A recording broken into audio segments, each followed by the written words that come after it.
салому алейкум дӯстони азиз, хуш омадед ба канали Шермардон. ба ҳамаи шумо маслиҳат медиҳем ки дар канали мо обуна шавед ва дар видео лайк монед. и амали шумо мода мотиватсия метавад ки боз ҳам беҳтарин хабарҳоро аз ҷаҳони ММА пешкашатон кунем. муҳорибаи байни Нурулло Алиев ва Кирилл Крюков ба санаи номаълум гузошта шуд. чӣ гунае ки намояндагони созмони IMC Fight Night хабар доданд, ба наздикӣ санаи нави муҳорибаро эълон хоҳанд кард. мусобиқаи IMC Fight Night 100 бояд шоми 10 апрел дар Москав барпо мешуд, аммо бо сабабҳои техникӣ ба рӯзи дигар гузаронида шуд.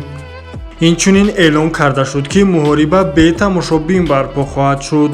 президенти созмони IMC Fight Night гуфт ки муҳорибаи Нурулло Алиев ва Кирилл Крюков на пеш аз 3-4 моҳ барпо хоҳад шуд. чун моҳи рамазон аст ва варзишгари тоҷик Нурулло Алиев наметавонад дар муҳориба иштирок кунад. мо бошад ба Нурулло Алиев муваффақиятро таманно мекунем ва умедворем ки ин муҳориба барпо мешавад. ин буд видеои имрӯзаи мо дӯстон. хайр.